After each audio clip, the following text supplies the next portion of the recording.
In the name of Allah, the Beneficent, the Merciful, I bear witness that there is no God but Allah. Muhammad is his messenger. And the Honorable Minister Louis Farrakhan is our divine reminder and warner that's in our midst. Thank you for tuning in to another episode of the Jock Brothers Presents Let Us Make Man, a podcast of brothers that desires nothing more than to present a positive image of what a striving man of God should be. For we all are businessmen. We all are family men who love our children.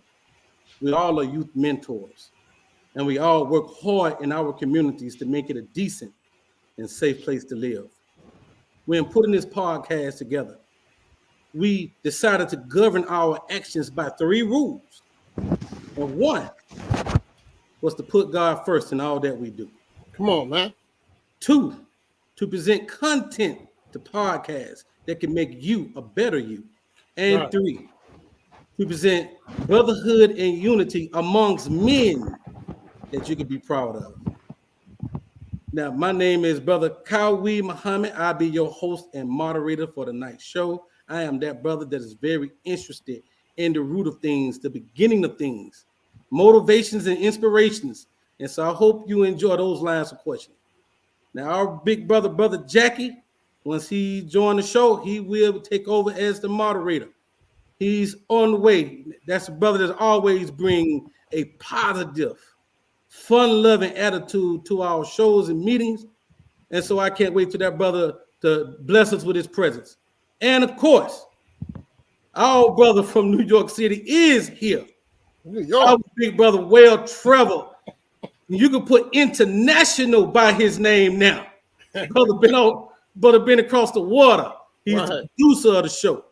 He's the engineer of the show. He's the promoter of the show. He wear many hats with the Jock Brothers. Our brother, Ahmed B. Right. Yes, sir. Yes, sir. In the name of Allah, the most gracious, most merciful. Thank you all for joining on. Thank you all for joining on. Again, we're back at it. We're back at it. Jock Brothers, let us make man. We have a very interesting show for you tonight. We have the great brother Willie. He's going to drop some science, some jewels, some knowledge. Let's get ready to rock the show tonight. But before we get started, let us just talk about some of the initiatives that we're promoting with our show.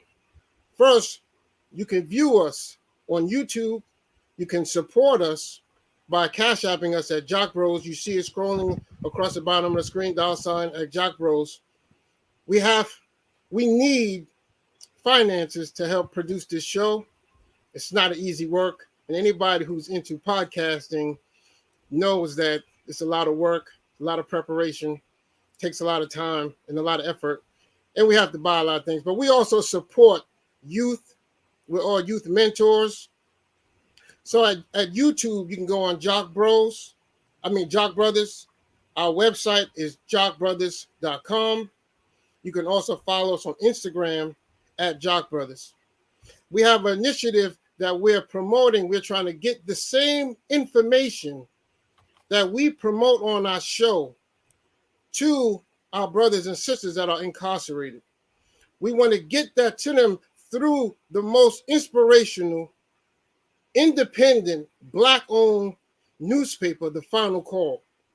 If you go on to our website at Jock Brothers Viewers at gmail.com, give us any information of any family members, friends that are incarcerated. You can support us by sending us some of those finances so we can help get this Final Call behind the walls where they're watching TV, but they're not getting inspiration and knowledge that they should be getting from us in the world. Thank you. Back to you, Brother Carly. Praise be to Allah. Well, I think you said it all, Brother Ahmed. Beautiful, beautiful, beautiful. Let's get to work on this. I think it's a very important topic. It is called the science maiden. As you know, when we was emancipated during the President Lincoln's campaign, and when they first started the first Black university, the first HBCU, which was Howard University, there were three sciences. that they did not teach to the black man and woman. And those sciences were the science of business, the science of warfare, and the science of mating. I have heard talks when it came to the science of business and warfare, but I very seldom hear anybody tackle the science of mating, not courtship, but mating. Just being able to choose a mate just for you that can allow you to live a happy and prosperous life as a couple in the Nation of Islam. We have a brother on the show that is going to expound on this topic, and I've talked to him. Very intelligent, well-spoken brother, and I'm gonna give you a little background on this brother. This brother here, I want you to know he was born and raised in New Orleans, Louisiana, and he's a graduate of Walter L. Cohen High School. He is also a graduate of Xavier University. He is a public school teacher in the New Orleans area. Uh, and he currently teaches in middle school.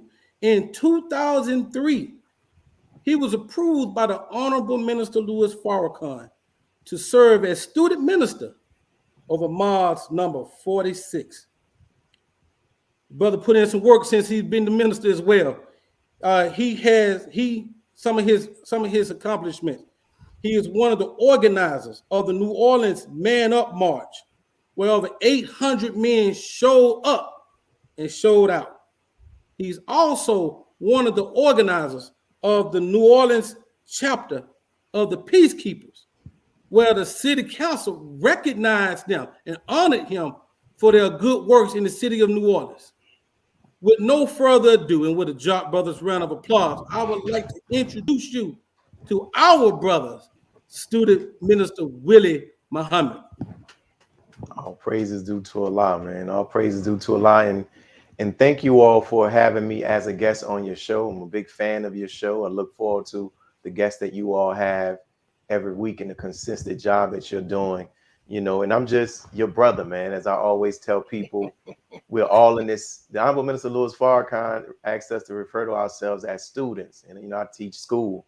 And, you know, with students, sometimes you have some students, they knock out every test and assignment that you give them. You have some that they knock out some tests they fail horribly, some tests they barely pass, but nonetheless they're still in the classroom, and we're still in this classroom. And the Honorable Minister Louis Farrakhan is our teacher, and just like you all, you know, there's some tests I pass, some tests I fail, some tests I barely fail, you know, some tests I knock out the park, right? So I'm your brother, and thank you all. Praise be to Allah. Very humble opening statement. Appreciate that, brother. Let's get to work. To the minister, let's get some historical going on first before we get into the actual sciences of it. Why would you think they wouldn't want us to have the science of mating? That's a good question, man.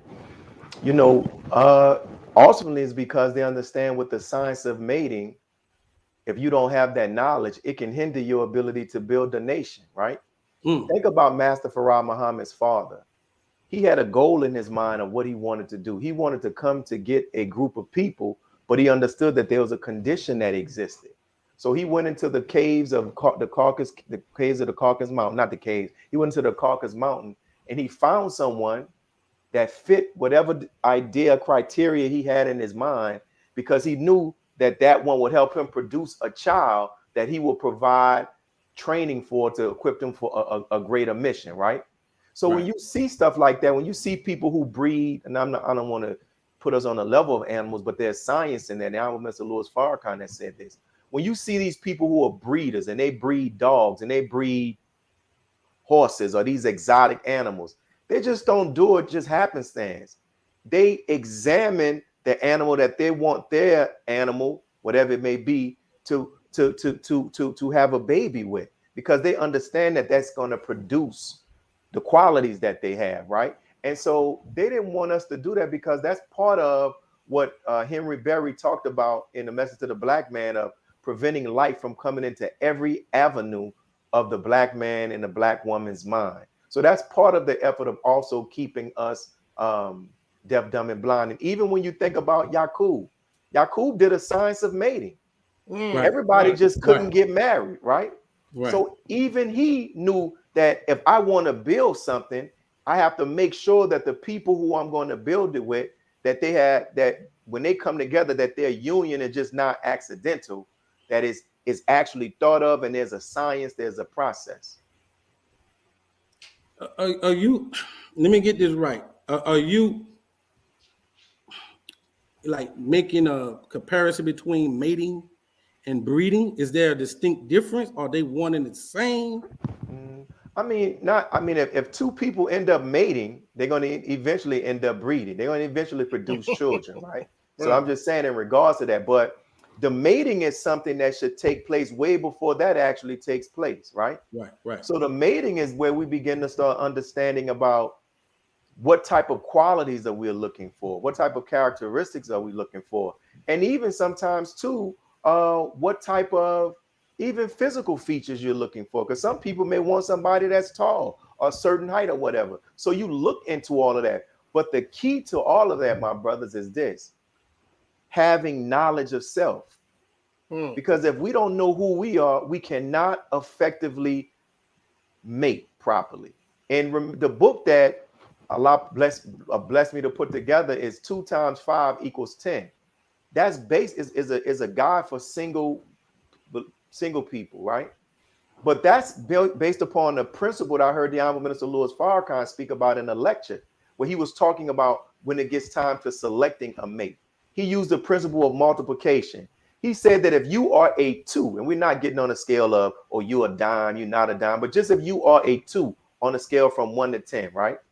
Right. And you want to have a relationship that's on the level of a 10, using the principle of multiplication, you know that in order to get a 10, and if you are a 2, you need to multiply yourself by a what? Somebody 5. who's on a level of a 5. Right. Right. But if you and I don't know if we are a 2, we might end up multiplying ourselves by somebody that's on a level of a 6 or a level on an 8, and it might be too much of what we said we wanted. Or it might be somebody that's on a level of a 3, and it might be too little. But the key part of it is knowing who we are. We have to examine ourselves, right? And this is why self-improvement is so important. This is why self-examination, self-analysis, and even self-correction is so important. And even looking within ourselves to see, when we say knowledge of self just doesn't mean all of the good qualities of you. Knowledge of self also means those areas that we have challenges with. And we have to come to a place where we are working on them, and then we can understand to accept that yin and the yang about ourselves. You see what I'm saying?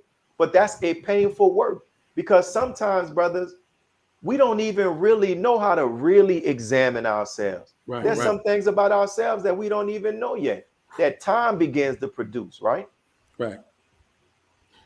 So and so in that what you just said with the time, as we're maturing from children to adult, the first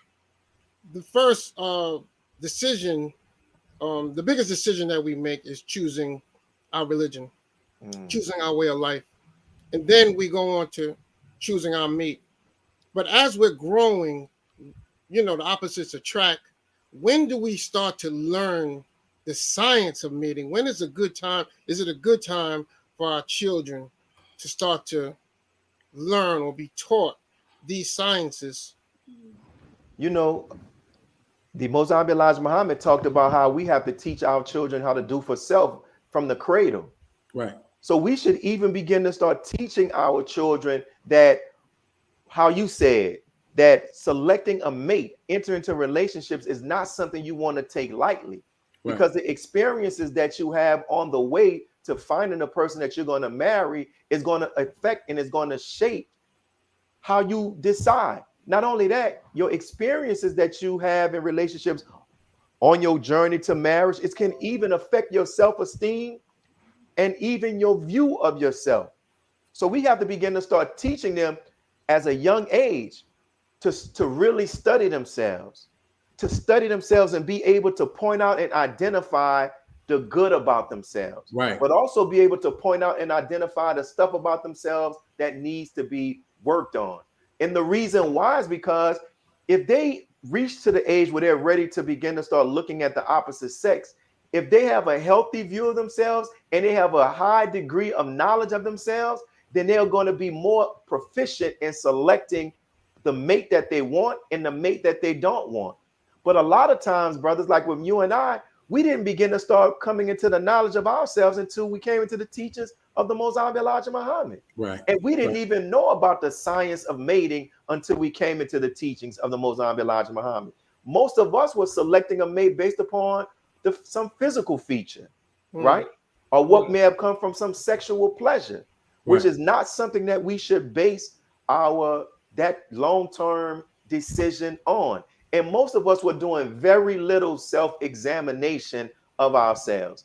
It's found right there in the teachings. What are we taught about the originator of the heavens and the earth? That after his self-creation, the first thing that he did was what? Begin to examine himself.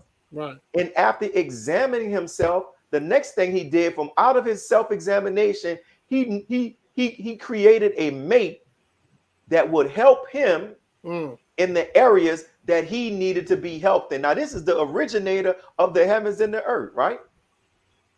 Yes, sir. Think about that. The originator in the heavens and the earth did a self-examination of himself, and he realized there were some things, there was another human being that he would need to help him to facilitate his will.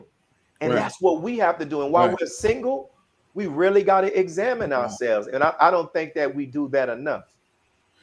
Yes, sir. So please, so let me make it quick. You got a question? Hold on, everybody. Yeah. Please share this podcast. Brother is on fire. All praise is due to He's Allah. smoking. He on killed about 10 of my questions and two questions. And so please share, everybody. Thank you, brother. But man, what's your question?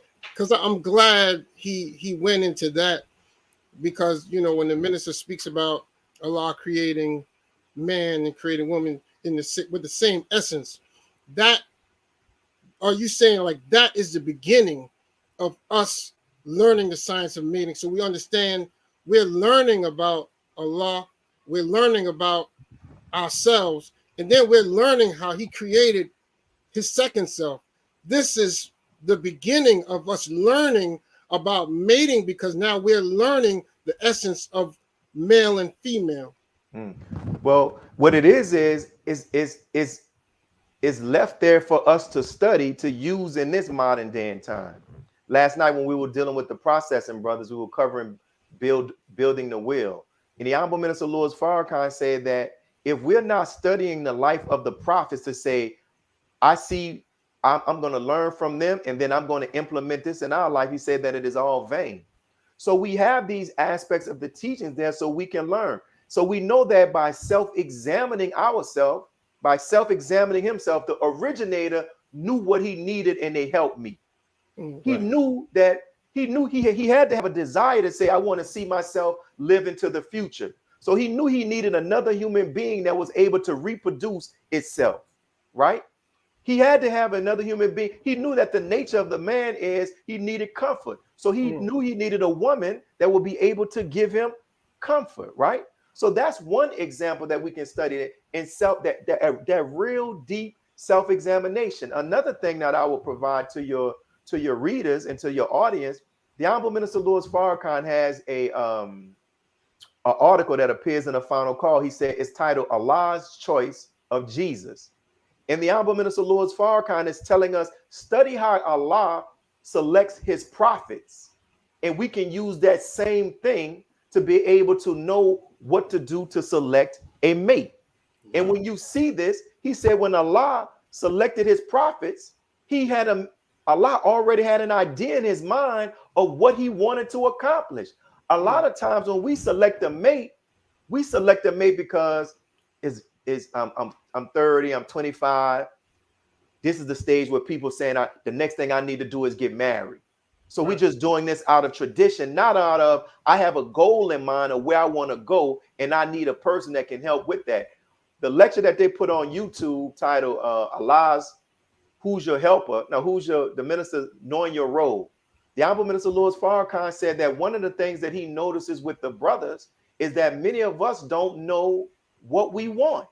So he said, if you don't know what you want, you're not going to be as effective, or we are not going to be as effective as we could be in selecting a mate, because we're not selecting we can't select a helpmate effectively if we don't know what we want. So if you look at how God selected Moses. He needed somebody who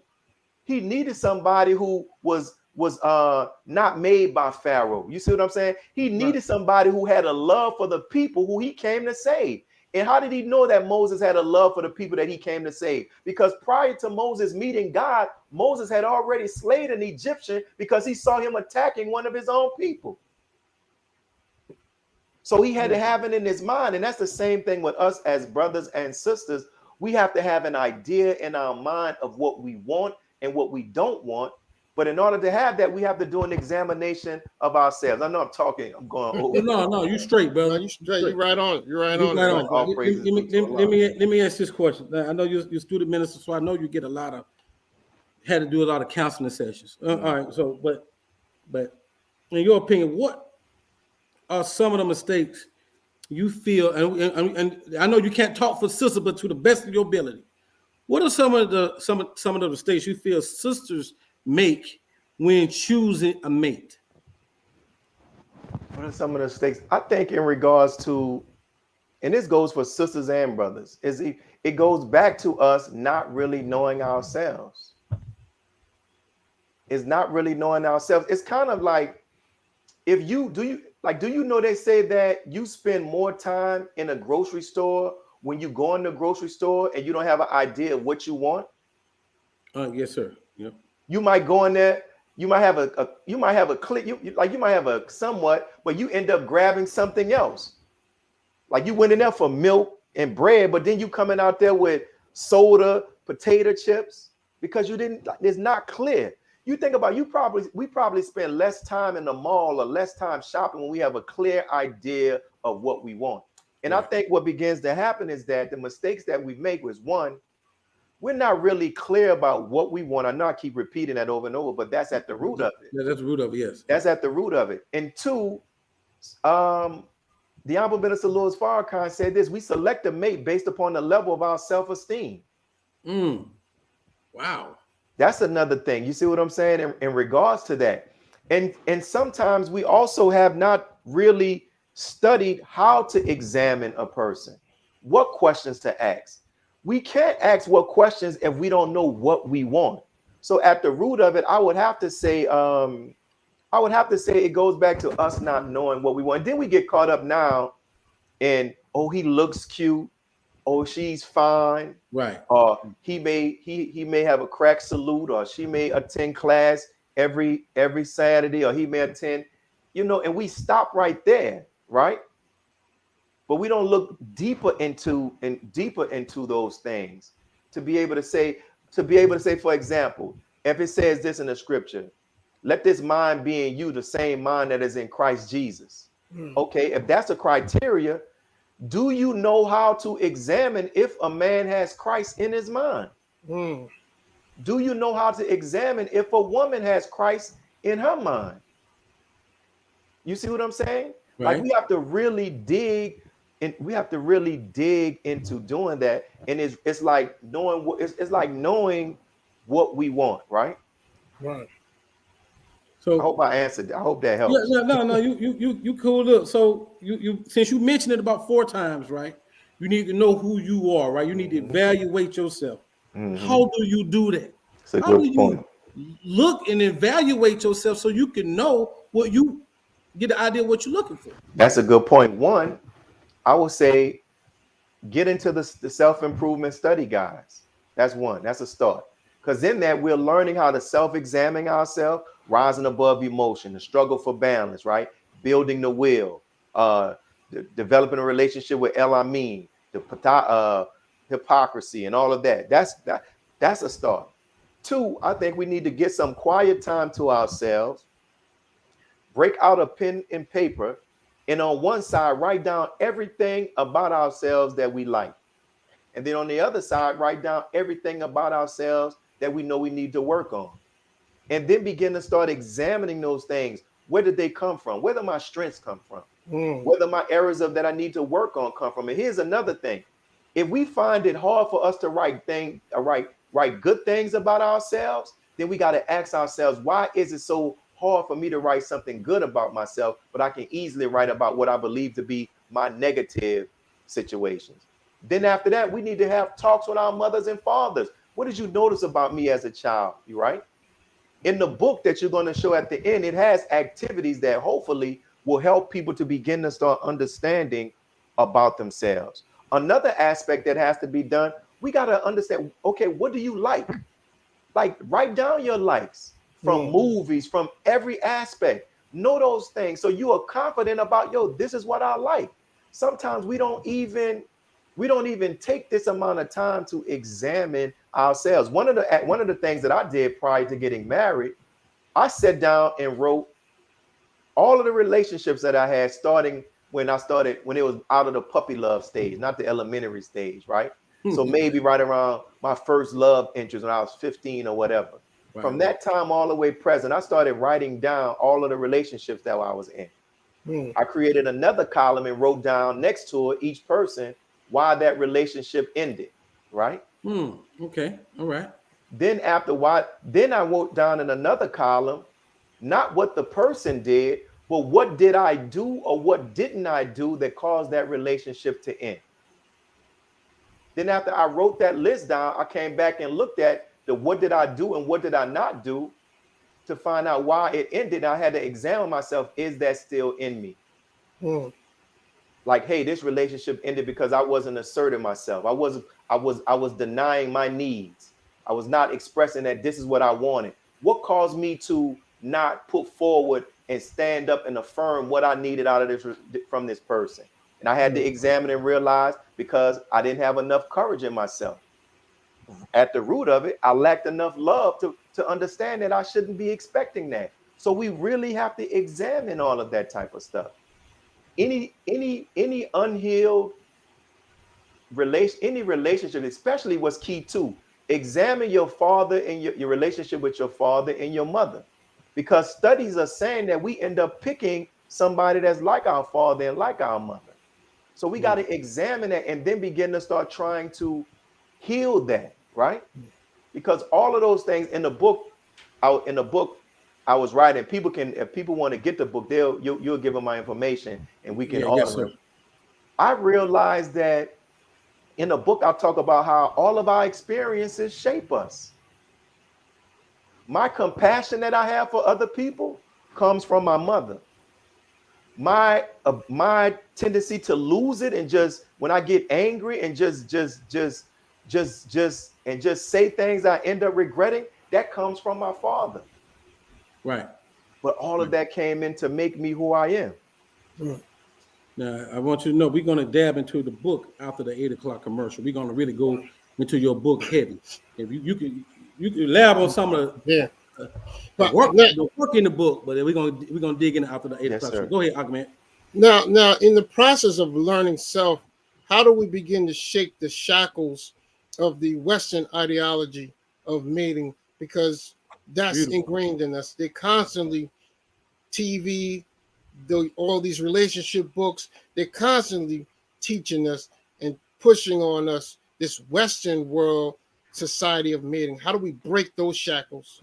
Well, I'll tell you that it's the solution to that is found in closing the gap. The Honorable Minister Louis Farrakhan talks about how whatever we as believers, and I'm speaking from the believers of the Nation of Islam, whatever we as believers take in, we need to use the teachings of the Most Honorable Elijah Muhammad as a screen to filter it, right?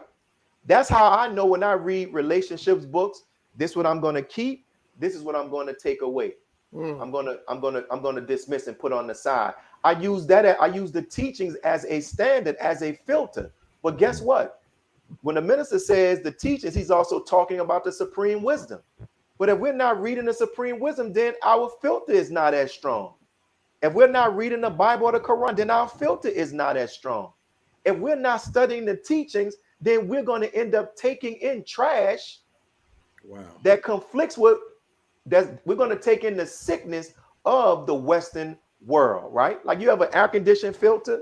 When you don't have that filter in, whatever the debris and toxins that are in the air, it goes right into the system and it's blown out into the home. But the filter stops that.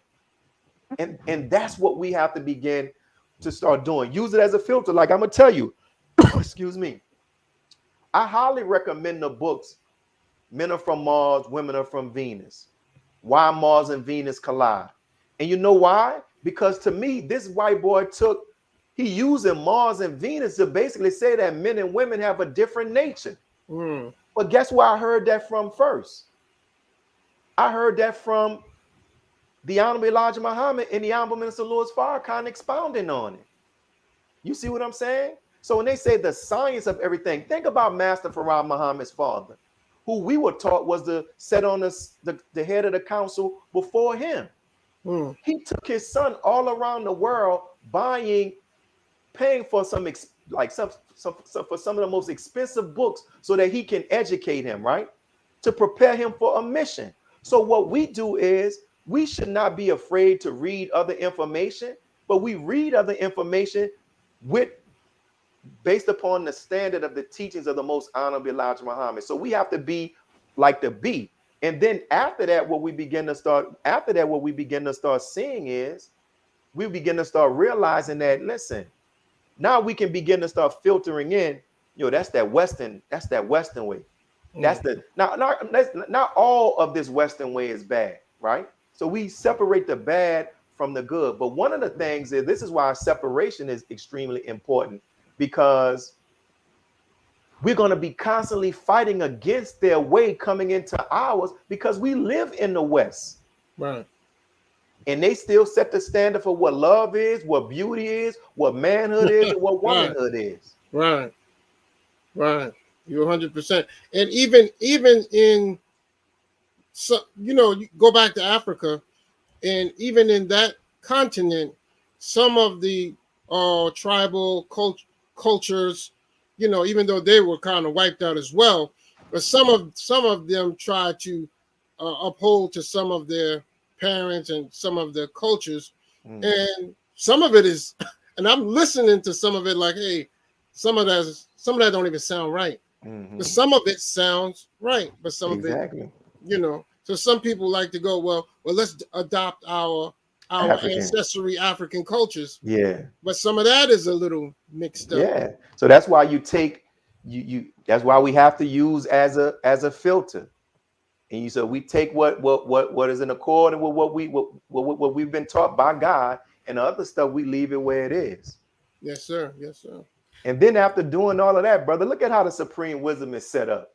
You got the instructions from the God. Then he assesses and examines the Most Honorable Elijah Muhammad. Then after I have instructed you, after I have examined you to see if you know this, now you have to take it and go put it to work into application. Right. Same thing with all this. We can read all of the books about relationships. We can listen to all of the lectures, but then we have to go out and try it and implement it and see. And then even with that, we're going to be learning from our successes and our failures. That's like I tell people, you see me writing these books, it doesn't mean that I'm perfect, because I'm far from perfect. And some of the content my content comes from the books from the Honorable Minister Louis Farrakhan, the Most Honorable Elijah Muhammad, Bible, Quran, what I'm reading and researching, and from my life experience. So some stuff I'm learning, and I'm sharing it with other people. So, hey, at least you will know this, because I didn't know this. I learned this by trial and error. Right. And I'm glad you said that, because just really comes to my mind about dealing with science. Science is a process. It's a process. You have to go through a process. It's not, boom, I'm just going to jump right into it. We're testing things. We're applying. And even if it doesn't go right the first time, we take it back and we start another procedure and apply different ways, because we all have different understandings and different knowledge and different upbringings. You just brought my mind to what's in the lessons. It says, look at the Son of Man. The Son of Man has searched for trillions of years looking for this mystery God. And then after it searched, after the Son of Man was searching, examining, just didn't, all right, I'm gonna hit this. No, it went to work. And then after his research and his experimentation, he realized there is no mystery God. Right. We have to examine. And the Elijah Muhammad said that you can tell the level of a person's intelligence by their ability to experiment. Some of us are afraid to experiment, right? Some of us are afraid to, let me ask this question and see how she responds to this. Or let me ask him this question and see how he responds to this. Let me experiment with this. I'm going to read something. Let me try this out to see if this actually works. Some people don't do that. We are the little scientists. You're right, brother. We are that. Once again, family, please share. I mean, we're really getting to the root of things. Now, I know a lot of us, Student Minister Willie, are fascinated with Kevin Samuels. He talks a lot about dating. What I don't hear him talk enough about is the spirituality of relationships. He talks about how you should look, what kind of money you should make, your presentation, but I don't hear the spiritual. I don't hear the spiritual in his display of what love is. Now, my question to you is: at what point did he's very popular? At what point did we lose that? At what point did we lose that desire to get into the spirituals and kind of like locate your mate? I'm sorry. As I said earlier, I haven't watched a lot of Kevin Samuel stuff. I know that he's some people like him, some people hate him, but there are things that brother says that are true, but there are some other stuff that brother says that I don't agree with, and also his method of how he does it. But that's his method. You see what I'm saying? So is the filtering thing. If we say that we're in the Nation of Islam, then our standard, our mode of operation it should be the teachings of the Most Honorable Elijah Muhammad. That should be taking over what everybody else says and what everybody else does. You see what I'm saying? When you look at Kevin Samuel is not presenting himself as a religious figure. He doesn't talk about God. So he's not talking about spirituality in that sense. He's just talking about straight up relationships, and sometimes he brings statistics, right? So if you want to see spirit, you have to go where spirit is. You see what I'm saying? Wow. I don't go looking for water in the desert. You go where water is. So if we want to learn how to select a mate from the spiritual side of it, we should go to spiritual people. The Honorable Minister Louis Farrakhan, the Bible, the Quran, or it may be T.D. Jakes, or it may ever be. We go to people who tell us up front, I am about infusing people with the spirit of God. Right. You see what I'm saying? Right. And if we do that, we should be right on the right course. Yeah. So now you got a little into the science of analyzing self. And today, and Dr. Wesley likes to speak on this, but okay, we're learning ourselves, we're analyzing ourselves. But in today, the feminization of the men and the masculinization of the woman, now it's taking a whole nother role. So even now I'm analyzing myself, I'm getting to know self, but the world around me is changing. It definitely is, brother. And in that book I mentioned about why Mars and Venus collide, the guy talks about that.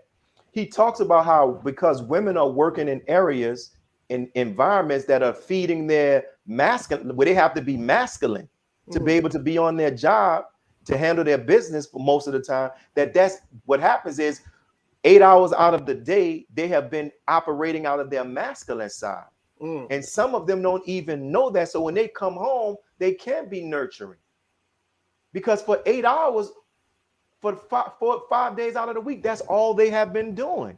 And then you see some situations as with men, you have men who don't even know themselves and don't even know what they want, right? So it goes like this. Knowledge is power. So now if we know that we're in an environment that is making women more like men and making men more like women, we have to make sure that as men that we're not caught up in that process where we're being made more, where we're being made to lean more into our feminine side. We should have a balance. Now, once we know that, then we have to understand and be on the lookout this is what I'm looking for in a mate, and this is what I'm not looking for. So we have to approach it like we're approaching a job that we're trying to hire for. So if you have a job that you have a vacancy on your place of business that you're trying to find somebody to hire, you already have in mind how many hours you want them to work, what type of education level you want them to have, what type of skills you want them to have. So you approach that. So when you're interviewing somebody, they don't have the skills. It ain't nothing personal. This is not the person for the job. So if we understand that, like, I don't want to, if a brother would say, I don't want a woman who is more masculine like that. So when he meets a sister, if she displays this more masculine side, and if he points that out and she doesn't want to change, then it's nothing personal. That's not the one for me. Right. That's why it all goes back of knowing who you are. When we know who we are, we're going to know what we want and what we don't want. But what happens for many of us is we end up not knowing what we want because we don't know who we are. But when you like, you ever seen, go watch those interviews with Kobe Bryant and Michael Jordan. When you watch them, they have a certain definity in where they were going. You ever notice that? Like Yes, people sir. who, like, they know this is what makes them. When Kobe Bryant, Allen Iverson said Kobe Bryant and him kicked it all day in LA. He told Kobe Bryant, yo, man, drop me off. I'm going to go check out this party. He asked Kobe Bryant, he said, man, where you going? Kobe Bryant said, I'm about to go to the gym.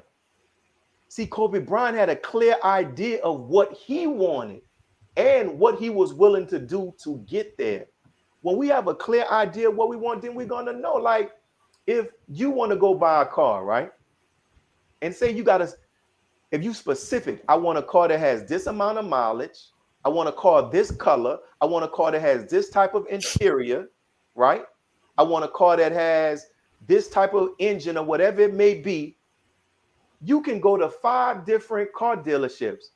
If they trying to sell you a car that's the color blue, but you made it in your mind, I want the color black because I want to buy a car in honor of my mother who passed, and her favorite color is black. No matter what color the car they show you, if it's not black, are you going to buy it? No, sir. But if you definite about what you want, they can. If you're not definite about what you want, we'll end up. Even though I know I really wanted this black car, I'm gonna get this blue car because 6 feet away it kind of looked black. And that's what ended up happening, because a lot of times we don't want to wait to be able to find that right person. I'm glad you said that, because I've seen some brothers that was very adamant about certain sisters. I mean, not necessarily brothers in the Nation of Islam. I'm talking about brothers at my job that just wanted this sister. She was attractive, but she had, like you said, a certain amount of what you called it earlier, a little authority about her, huh? Yeah. Like masculine, I get it. Yeah, a little masculine style, as Brother Mark was saying. Right, but the brother didn't want to give up on the sister because he felt that if he got with this sister, he can change. Now, he was just determined. He had a certain, like, he had the Kobe Bryant thing about him when it came to that sister. You know, what would you say to a brother like that? That is like he got vision too, and he want that sister. You know, 2 things come to mind. You know, it's a real cold-hearted truth that we don't really like to accept. When we start getting up in age, you know, really, they say like your personality is pretty much shaped as an adult by the time you are 6 in those early little ages, right? When we start getting up in age, like in our 20s and our 30s, we pretty much are the person that we're looking at. So us thinking like we can change a person is really vain. It's vanity. We have to then make the decision and say, I understand this is this person's pluses and this is this person's minus. And we got to understand, ask ourselves, can I carry that baggage? When you go to the gym, sometimes I go work out with our captain. I'll be like, brother, where are you getting these workouts from? Like, you just making this up in your mind? So he be wanting to tell me on the bench, man, put this on. I'm like, bro, I'm not picking that up. You got to take that off. Right. You know why? Because I know my limitations. But Mm. if I want to impress him, yeah, man, put that up there and mess around, cave my chest in. Mm. Here's a biblical example. Go study the story of Samson. Samson's parents were told by God. God told Samson's parents how he should be raised, what he should eat, what he should drink, where he should marry, who he should marry, how he should even have his hair. Mm. They raised him like that. But when Samson got older, they walking around. Samson saw his sister. She had to be fine. Samson was like, I want that. And his daddy was like, listen, hey, man, that's a Philistine. And God told us that you should marry this type of woman. Samson was like, yeah, I hear all of that, but I want that. Mm. And because he was so focused on wanting that, he denied the guidance that his parents had been given to him from God. And look at what he ended up experiencing. See, this is where it goes back to that self-improvement. Because we're taught with Study Guide 18, it's titled what? Rising above what? Emotion. In that process of selecting a mate is an emotional process. Right. Because if you're courting or whatever it may be, you've been with them this amount of time. Now you've kind of like got an emotional connection to them. But then what begins to start happening when you got this emotional connection to them, but there's this big red flag that's flying. Some of us see that red flag and say, man, I can change that red flag to orange. But red flag is not necessarily deal breaker. No, for some people. And see this, I'm glad you brought that up. This is where it goes back to knowledge of self, who you are. What's your deal breaker? Because what might be a deal breaker for me may not be a deal breaker for you and for Brother Ahmed. See, that's what it goes back to. When we gotta ask ourselves, when we get to know a person, we know they're good and we know there are areas that they need to work on. We got to ask ourselves, can I carry their baggage? Mm. Can I carry that luggage? And we got to be honest with ourselves and like, I can't carry that. But emotion makes that difficult. I'm gonna be honest with you, it does. Now, I'm glad you referenced that Samson piece because I was going to go there as well. The science of mating and marriage. You know, in another world, we would expect our children to marry early, right? And this science of mating, I guess our parents would be more involved in the science of mating, choosing the science, teaching the science, but also helping us choose the mate, choose our mates. How do you feel about that? You know, especially like a lot of the juniors now are marrying early. You feel that the parents should be more involved in choosing and in deciding, and you know, this is another reason why we have to really get from amongst this society. There he is. We have to get from amongst this society because we come up in this Western world where the wisdom of elders is not respected, nor is it valued. And I remember my uncle telling me this. He said, I was like 15, 16, 17. He said, I've lived to be 15. He said, you have not lived to be my age. And I thought about that. I'm like, damn, that's true. So yes, parents should be involved, but we live in a world right now where elders are not respected. The wisdom of elders are not respected. And you know, I heard this African holistic doctor at a conference speak one time, and this was her theory. She was saying that one of the reasons why we're seeing so much Alzheimer's amongst older people in this society is because God sees that we do not value the wisdom of the elders, so he's taking it from them. Wow. Wow. So definitely we should do that. If you even if your parents are not married, we should seek them and ask them, what have you learned? What do you think about this person? right. But one of the challenges of being young, when you're young, we think we know every damn thing. You don't know what it was like. You don't for example, my daughter, right? My daughter got to this age where, you know, she wanted to start dating.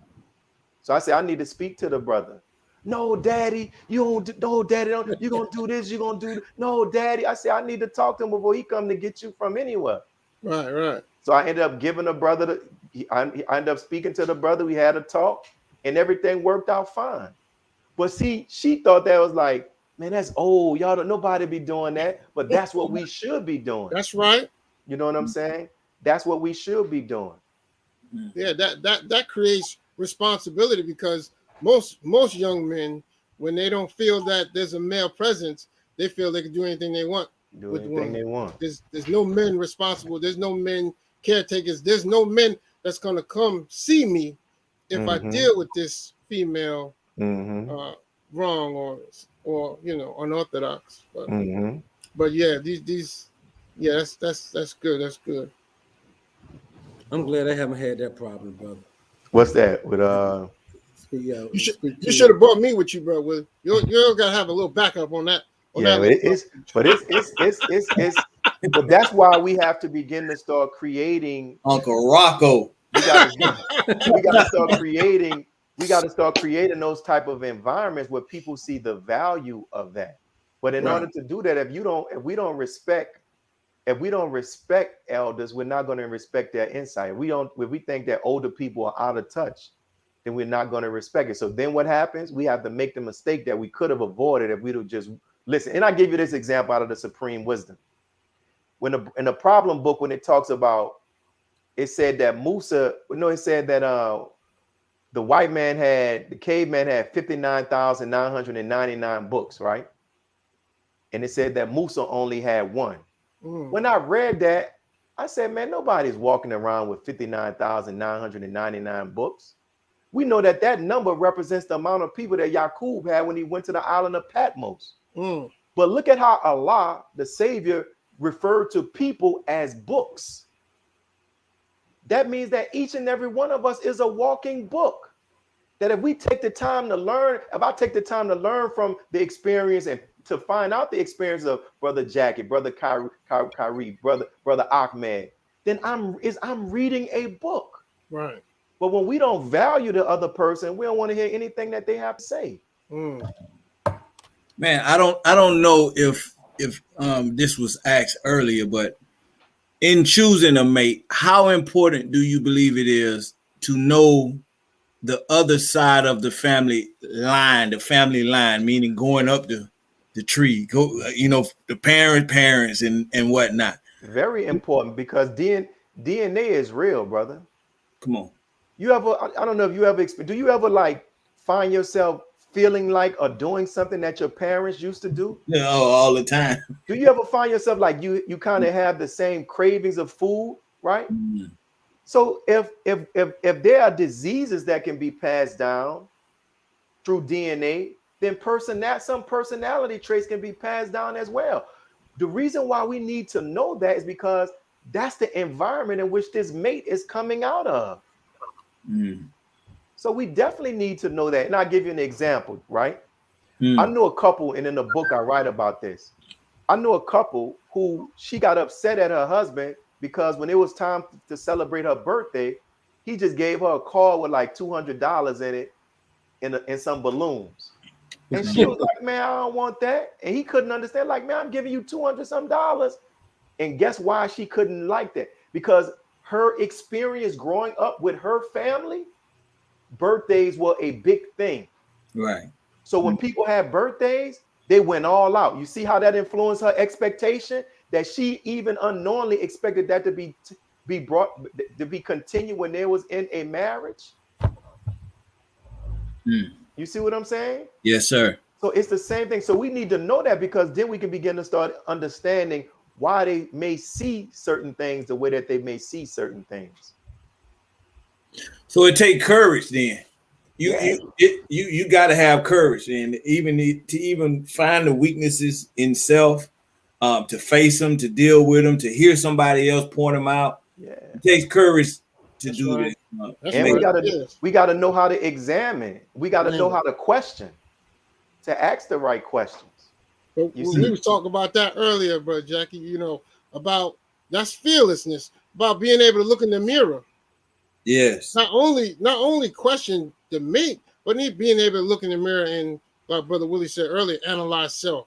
That takes a lot of courage. It takes a lot of courage. And remember, the Honorable Minister Louis Farrakhan said this. Like, for example, think about all of the awards that they give people who fight in wars.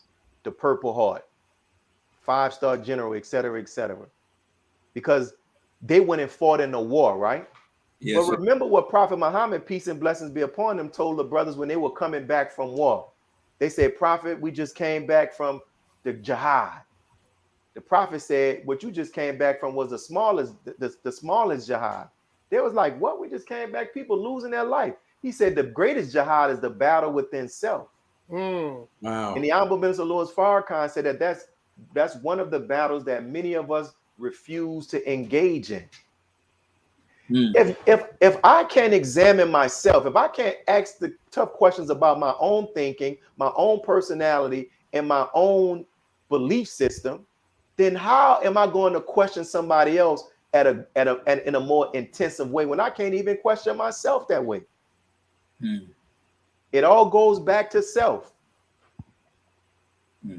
Yes, sir. Yes, sir. Wow. But look, on that note, we're gonna do an early commercial, brother. I you want to play one? Or you want to go to you want to do one of our initiatives? We're gonna play that commercial. Yes, sir. I'll do the initiative.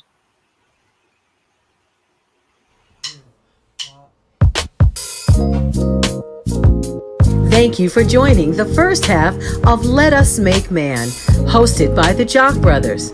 The Jock Brothers would like to take this opportunity to thank the following sponsors. Hope equals life.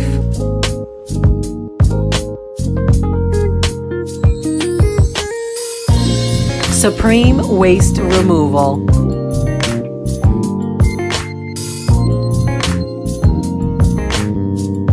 Design Systems Communications. DS Green Air Cleaning. Peace Coin.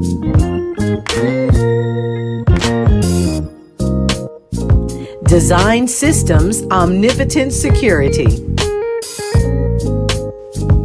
For more information about any of the sponsors, please go to the Jock Brothers website at www.jockbrothers.com. That's www.jockbrothers.com. Be sure to follow the Jock Brothers on all their social media: Instagram, Twitter, Facebook, and YouTube. Click the subscribe button and don't forget to hit the notification bell to make sure you always are aware of the latest video. You can also get all of your latest events and exclusive content at www.jockbrothers.com. And now get ready for part 2 of Let Us Make Man, hosted by the Jock Brothers. Let us make man. Look here, Jock Nation. We are still on our initiative and we need your help.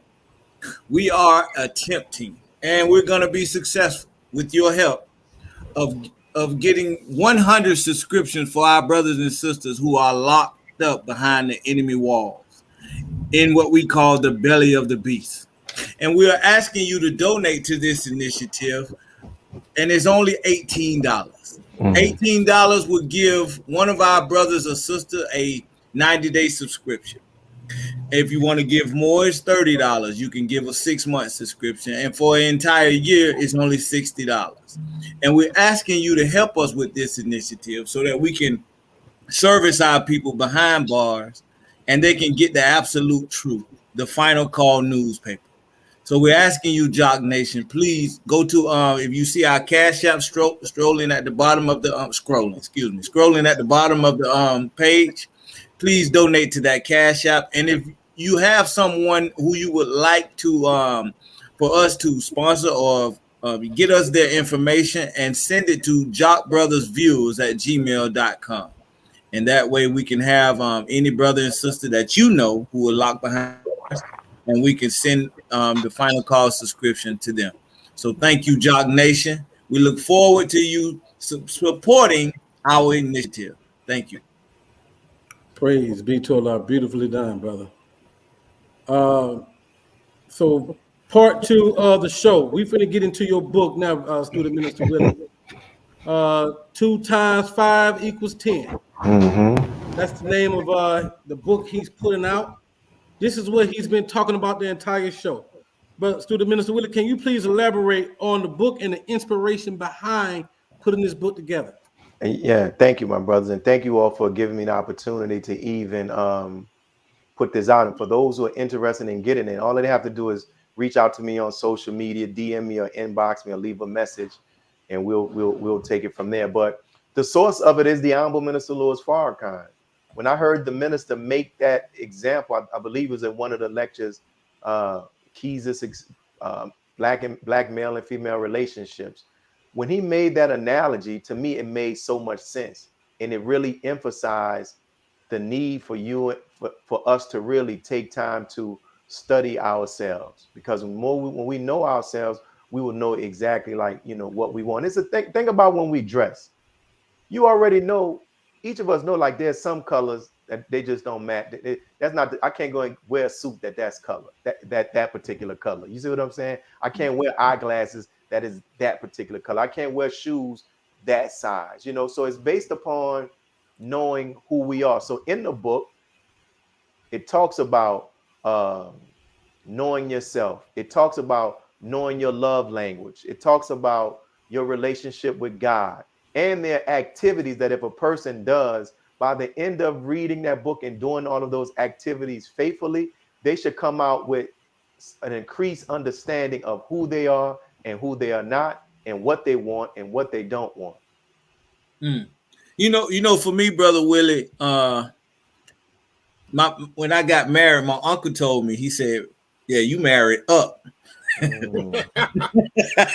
He said, and something I knew when I was I would say looking for a mate.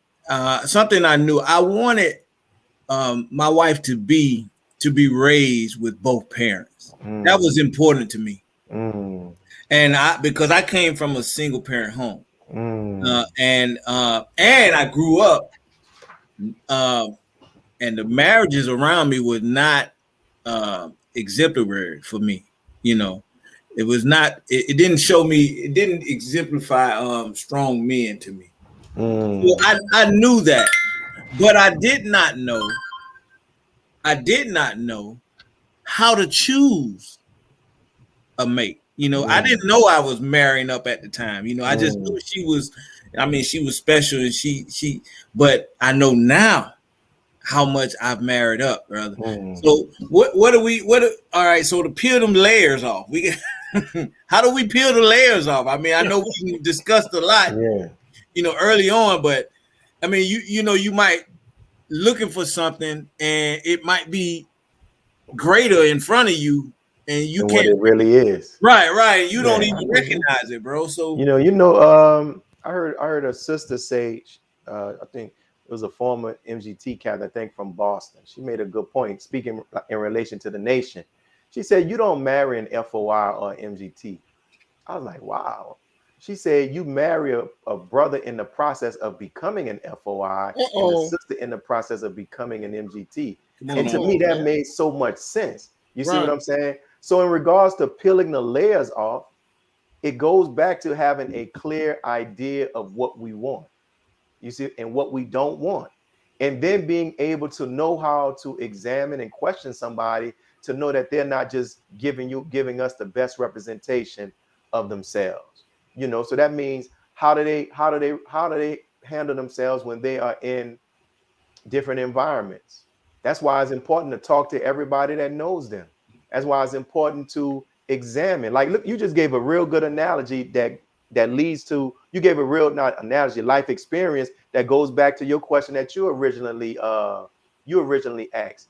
You said you knew that you wanted somebody who was married because you came out of a single home environment.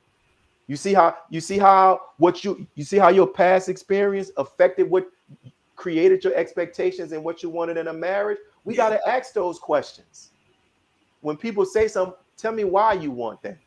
To see if they really have given some thought, or they're just not, just to keep it a buck with you, that they're just not parroting the Honorable Minister Louis Farrakhan, but not understanding him. That they're just not parenting Kevin Samuels or some other person that they have heard. No, do you understand what this is, what we're talking about? You know, to really understand what does that look like, to get them to talk about it. And then there's a part where we hear what they say, but now we got to see if their actions align with that. And to do that, we got to examine. We got to really look and examine. You know, but listen to this show, you know, it really kills the love at first sight theory. The you know, I just got a feeling about this sister or this brother. Wow, it's like Cupid. You know, it really just kills all that. So I mean, I know when people want to mate, they really want love. They really want somebody that loved them, got their back, he got theirs. This is more of you know yourself first type of thing. I mean, do we lose that? Man, of this science? you made me think about love should be there, but we should have a proper understanding of what real love is. As brother talked about the Western thing, you know, it can be kind of stressed. It's just these emotional feeling. But remember, the Honorable Minister Louis Farrakhan said that love is an action. You see, love is based upon freedom, justice, and equality. And we got to really understand, as Brother Ahmed was pointing out, the environment that we are living in and the real live pressures that environment is putting on those in the nation, outside the nation, atheists, people who believe in God. Because think about this, like, we come from a tradition as it relates to marriage where the man is the provider, right? Right. But now we're in an environment where you're married, more than likely, brothers are meeting sisters who are providing for themselves, who have a car, who have a home, who have a career. So now, as a brother, you may begin to start feeling like, damn, I don't know what I need to give. I don't feel like I have anything to give her. How do you handle that? Because that's a real thing. Right. But even with that, in one of the books that I had read, the man said you shouldn't be intimidated by that, because you can still give her something that those material items cannot give her. And that's a sense of being emotionally fulfilled and feeling valued. But women growing up in this environment also need to know that it's in the man's nature that he wants to be able to, he feels good being able to provide for you in some way, shape, or form. And when he does, he wants to know that what he has provided is valued and appreciated. So in your book, right, do you have a title or a place in your book that addresses that? And how does it like simplify for, I guess, the reader of the book to get to that answer? Well, when they go to the website, they're going to see several books that I've been blessed to put together to write from my experiences and stuff. And it's not meaning that I'm no expert at all. I have my shortcomings as well. But I would encourage them to also go and get the books. Men Are From Mars, Women Are From Venus. Why Mars and Venus Collide. Why Mars and Venus Collide. He used scientific, he used research studies to validate what he was, to support what he was saying. And he talks about how men and women handle stress differently and how this is affecting our marriages. So he was saying that how there are women in this day and age that they don't know how to comfort and provide for a man because it's in a different environment now. You see what I'm saying? Like, you're coming from back in the older days, you didn't have a man. Back in the older days, you didn't have men talking more about emotion and how I emotionally feel and to be emotionally supported. It was all about pick up this refrigerator, move this piano. But stuff is changing. You see? So how do we handle that? So Men Are From Mars, Women Are From Venus. Why Mars and Venus Collide, the 5 love languages. Go out there and get those books and see what these people are saying and use the teachings of the Most Honorable Elijah Muhammad as a filter and what the Honorable Minister Louis Farrakhan is teaching us as well. and we should be well studied so we can have a good idea. But in those books, it goes, it goes back to no, that's a good one too. Man of Steel and Velvet.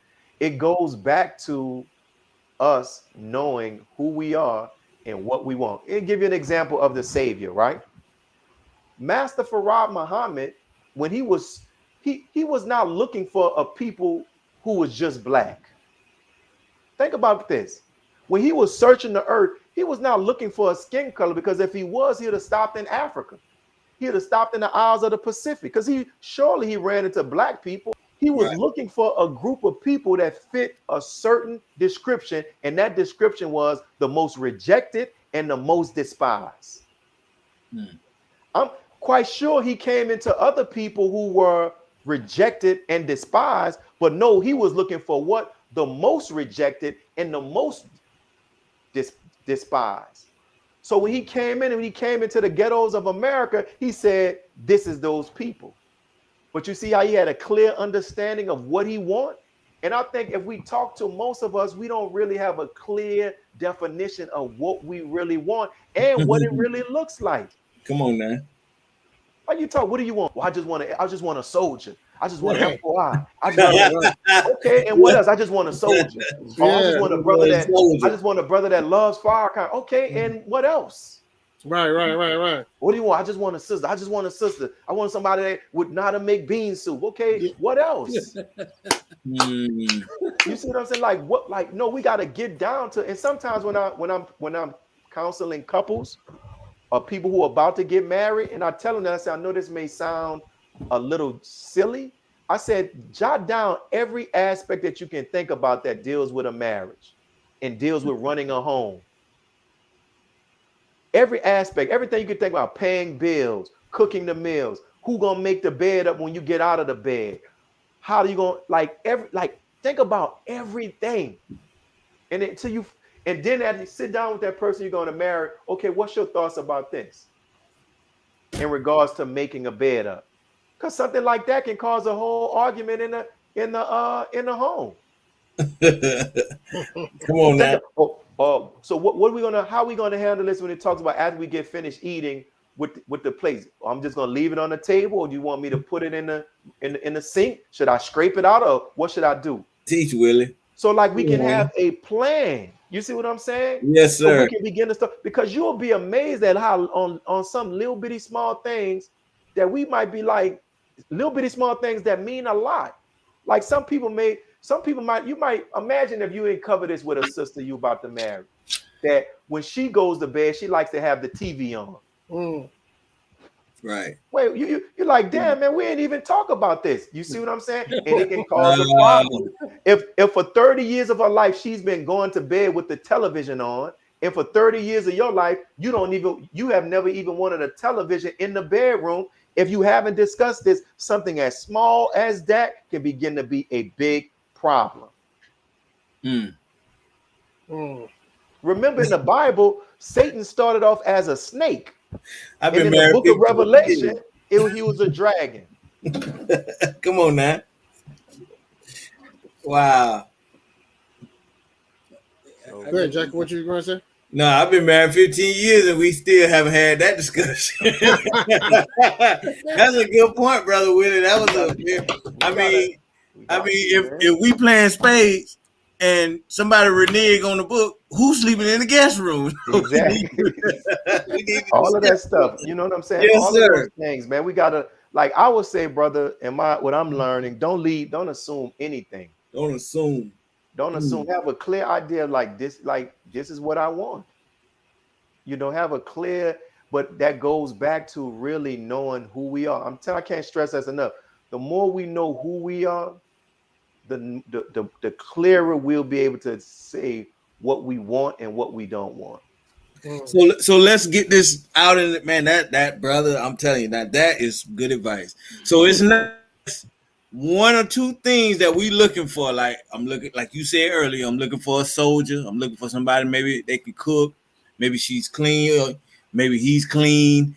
Maybe he drive, he can take care of us. I mean, but you want to go over everything, brother Willie. That's everything.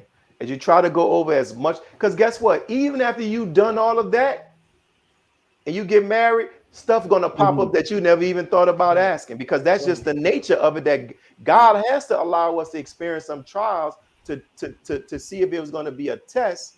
It's going to be a test to what we say to our word to one another. You see what I'm saying in regards to that? So it's like, but we want to try to cover it so much, and we have to understand what I might want in a mate might not be what the brother next to me wants, but I got to figure out what I want and what I don't want. You feel what I'm saying? Oh man, yes, sir. Right. But I really love what you said about experimenting. You know, that you know, then knowing self, knowing your mate. But now that next step in experimenting is not being afraid to experiment. Excuse me. Yeah. It's really it's really science. It's really getting into the science of, now we have to test each other. We have to see where, testing our limits, see how far we can go, testing our understanding, testing our knowledge base. I mean, I'm really loving that portion of what you said. Yeah, and I see, like, you think about this too. Like, you hear a lot of people when they say communication is important, right? You always hear people, that's what makes a marriage, what breaks it, makes a marriage. And I often ask people, if communication is so important, then you as a single person, or even as a married person, in the last year, how many articles did you read on, or books have you read, or courses have you taken on how to communicate effectively? And most people, when I ask them that, they haven't read anything. But you see how we get in the habit of just throwing stuff out? Yes, sir. Yes, sir. Quality time. Well, what does quality time mean? Come on, man. Because one time I had in my mind, quality time was this. Okay, I'm not going to go out in the community and get involved with any outreach stuff. I'm just going to be at home. While you in the room upstairs, I'm going to be downstairs. That for a while, well, that's quality time. I might come hold like a brief little conversation with you, but that's not quality time. It's kind of like, so we got to have an idea. We got to sit down and say, okay, what's your view of, what's your understanding of what this looks like? Because we can be talking about the same thing and having a whole different view about what it is, and how it's gonna, how it would play out. You see what I'm saying? And get so frustrated with each other because of misunderstanding. Man. It's this thing is, brother. It's marriage is like a championship, brother. This is like a champion. Everybody don't cross the finish line in the end, because it is something that requires work. I read what L. Ron Hubbard said. He said, would you be surprised if you saw somebody take their hands off a steering wheel and they were driving a car, if you saw them crash? And you would hear that, you'd be like, no. You wouldn't be surprised because they took their hand off the steering wheel, and the next logical occurrence is that car cannot control itself, is going to crash. He said that's the same thing that people do with the marriages. We begin to start just putting them on autopilot. Really? And then when they get so far out there, we're like, damn, you wrestling trying to get that thing back. Right. Brother Willie, you teaching? It was a brother, man. To a lot, man. Because I'm give you a shout out, brother. I'm all prayer, learning, man, brother, learning, man, learning through life, learning through my own experiences, my own shortcomings, learning through listening and talking to other people, watching. You might see stuff on a movie or something, and you see like, wow, look at that. Man, pride. When you do these counseling sessions, man, how much does pride play in some of the results you see in these? Not most of the time, brother. What I realize is that we're not really hearing each other. Okay. Like, we're not really hearing. I heard this marriage counselor say this. She said that in your spouse complaints is really a cry for what they want. Come on now. And we don't even listen. And then, like, we're not really hearing the like. You married, right? Yes, brother sir. Ahmed? No, brother. Yes. So, but have you been married? I didn't hear Ahmed. I didn't hear. So look, You ever notice that you can say something, but then how your spouse can interpret it? Right. And you're like, that, no, that's not what I meant. That's right. And it's Yes, the sir. interpretation that they give, and based upon this interpretation, we or they begin to start acting and moving out in a certain way. You see what I'm saying? So I found out that, like, one, we stopped doing the things that made us love each other. Two, we don't, like, I'm an educator, and every year you got to go through professional development, right? With your cars, every year you got to bring your car to get service, right? Mm. Every year, like with these cell phones, every so often they're updating it. They've reviewed a previous iOS system and said there's some things that we can do better, right? Right. And they say let's update it. How many times do we do that, like in our marriages, where we sit down and say, yes, I know from year 1 to 5 this worked, but now I've grown and I'm starting to experience some more stuff. I don't really have that need in that area like that anymore. Like, do we even check in? Right. But oftentimes we get into this thing of, well, you're not doing this for me, so I'm not going to do this for you. Or if you bring something up, hey, I know this is something that I would like, and you're not doing it. The spouses can come back and say, well, you're not doing this. And then it gets into a back and forth, and we just miss everything. So we can rebuild. Go ahead, Yeah. Calvin. Well, I was saying we getting off into marriage. That's for other relationship shows. I didn't want to get off into the marriage. I mean, we there. We are. We there. Go ahead, Calvin. Well, yeah, I was going to go ahead and final word it, but do you have a final statement, brother, student Minister Willie? Brothers, I thank you all for this opportunity, and like you said, there's so much more that we can talk about, and like my wife texted me in talking about even regards to, even in that science of mating as well. At some point, you have to have this discussion about sex as well. Right. Your expectations, what you want, what you don't want, the frequency. You got to have that. That's real as a conversation as well too. But for like religious people, sometimes, just speaking from a religious community, sometimes we don't know how to approach that. Yeah, right. You know? So we don't know. We remember in the early days of the FOI, I remember reading this material where it was said that the Mozambique Elijah Muhammad said, find a good book on sex. Very important. That's not an easy talk, brother. brother. Do you know this? Do you know one time I did a workshop, brother? And I asked the people, I said, how many of you have been in the nation for over 10 years? They raised their hand, whatever.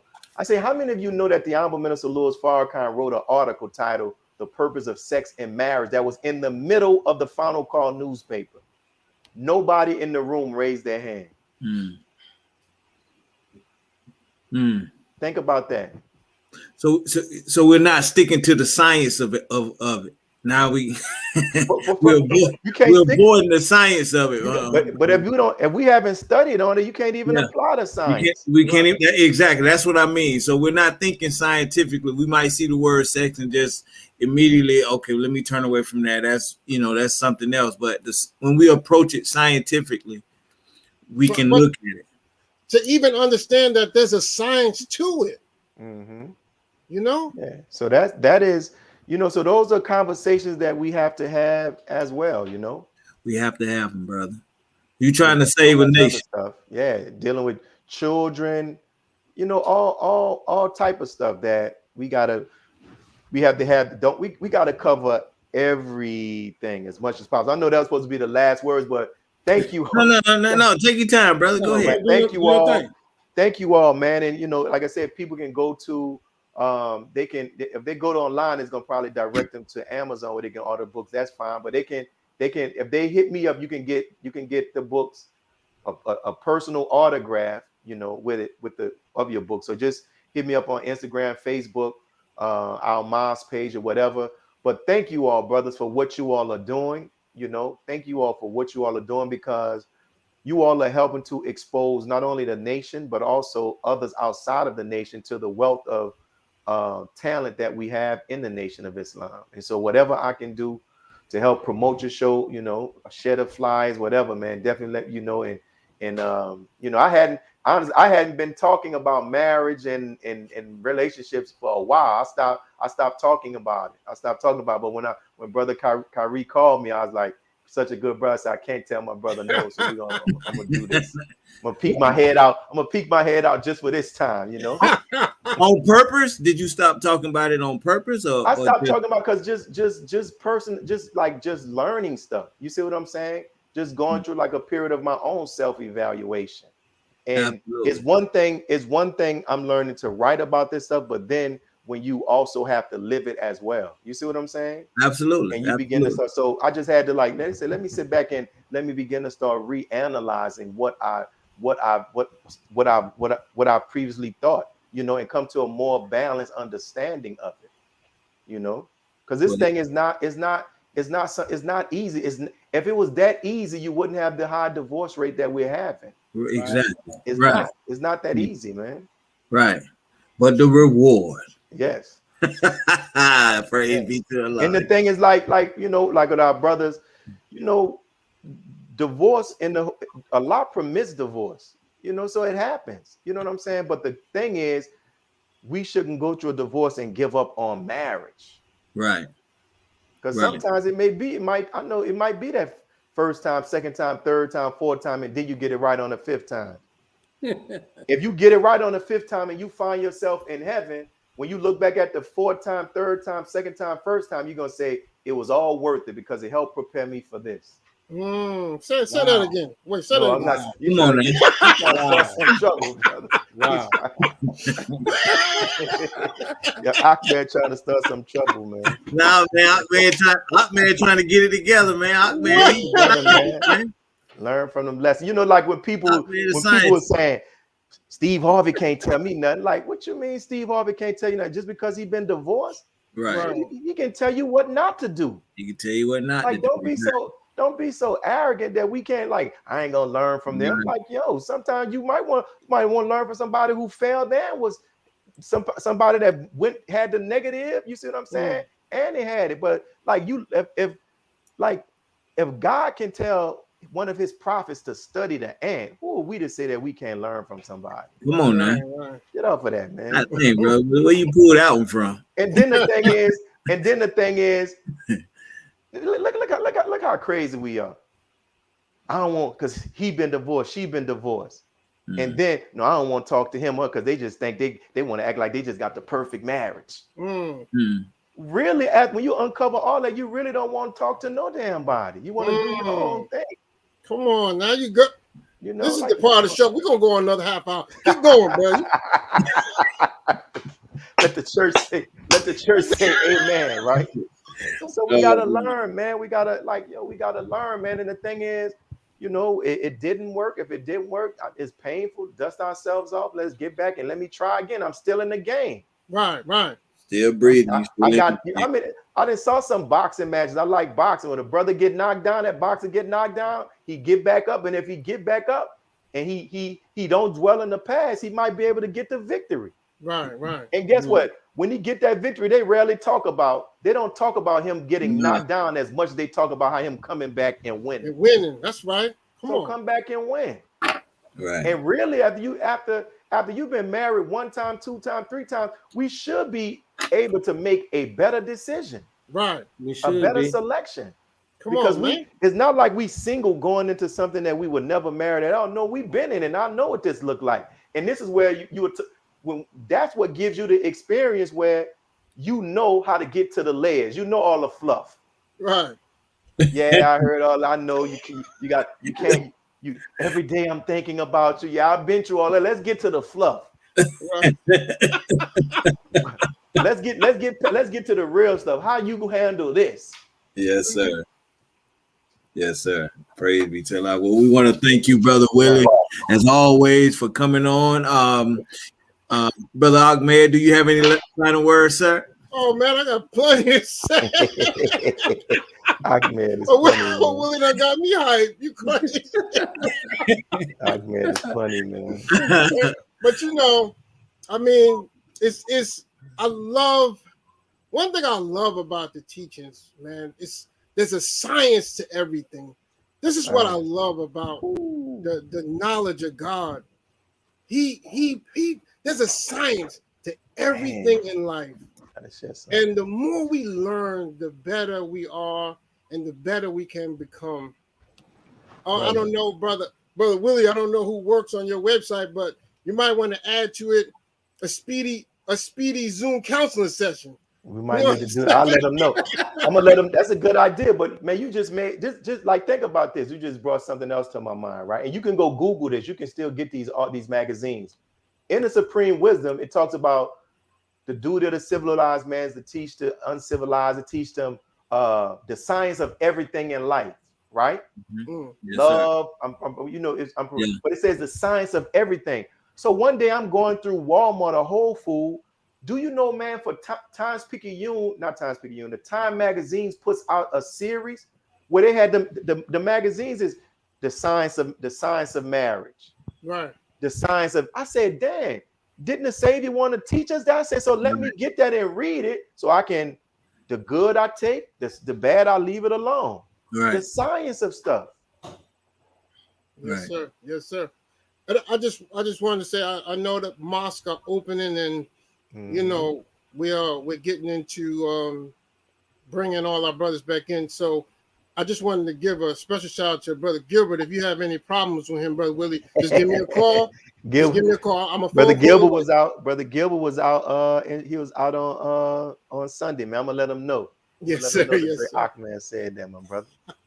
Yes, sir. Thank you. And y'all keep it up, man. Keep pushing it, brother. Keep pushing it and keep pushing it, my man. Yes, sir. Brother Kawhi. Yes, sir. Student Minister Willie, man, he was blazing, brother. All praises due to Allah, man. I think back in June or August, July, you sent me a copy of these books, and I had a chance to go through them.